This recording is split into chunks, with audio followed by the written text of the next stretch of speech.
Hi everyone, welcome to Cooking with Al. Today we're going to make meatloaf. Meatloaf definitely had its glory days in the 80s, and I've really only come back to making meatloaf in the last few years, and my kids really love it.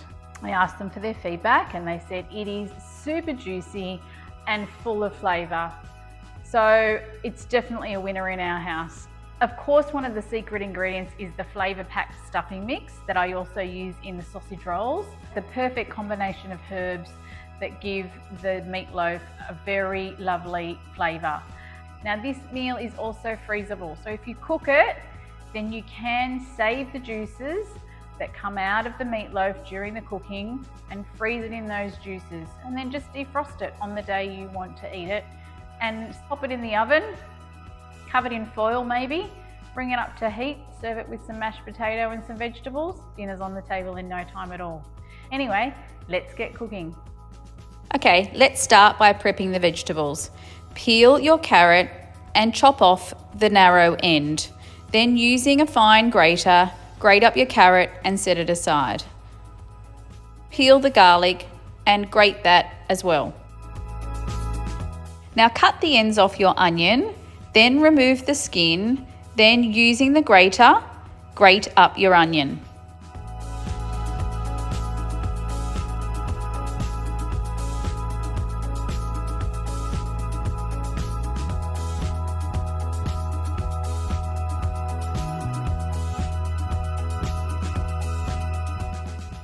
Now it's time to put it all together.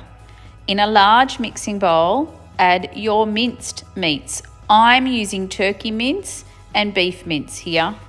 Then throw in the carrot, the garlic and the onion. Then add your relish or your pickles, then your mustard, and pour in your stuffing mix.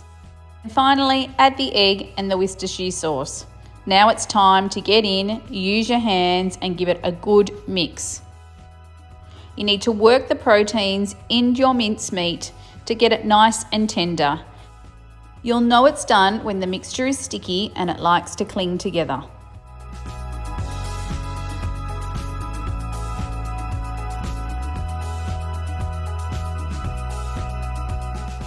And now it's ready to put into my casserole dish.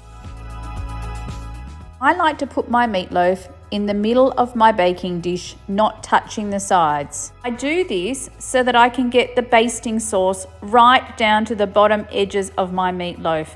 That way there is full coverage.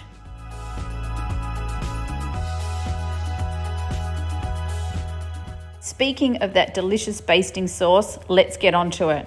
Okay, now add your tomato sauce to your container, followed by your brown sugar and vinegar. Then add the finely chopped or grated garlic clove. Using a spatula or spoon, give it a very good mix to combine. Then pour a half to 2/3 of your basting sauce over the top of your meatloaf. And as I said before, make sure you use the pastry brush to brush it right down to the bottom edges of your meatloaf. Then place your meatloaf into your preheated oven for 30 minutes. Now get it out and baste it again. You can use your basting sauce and some of the liquid that has started to form at the bottom of your casserole dish. This keeps your meatloaf beautifully moist. Now put it back in the oven for another 15 minutes and then you're going to baste it again. Now if you're anything like me and you really couldn't be bothered doing the basting every 15 minutes, it's fine just to pour over all of the sauce and just set and forget. Make sure though that the oven isn't too hot, otherwise it will dry out.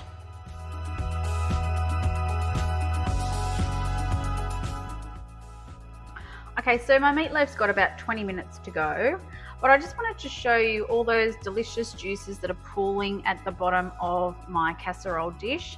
They are full of flavour. Do not throw that away, that becomes your gravy, and it keeps it nice and juicy as you're cooking it. I'll probably do one last base with the remaining sauce and then we'll be ready to go. Hi everyone. All right, the meatloaf is out of the oven. And my hubby just came down from upstairs from the office and on his way down literally said, "Oh, that smells delicious." And I can tell you, this does smell delicious. The sauce on top has caramelized beautifully. Now I'm going to give it a quick taste test, just with a bit from the edge.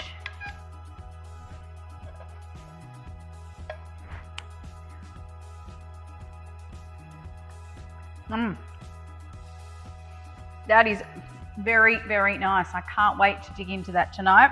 Really hope you give this one a go, and I really hope you enjoy.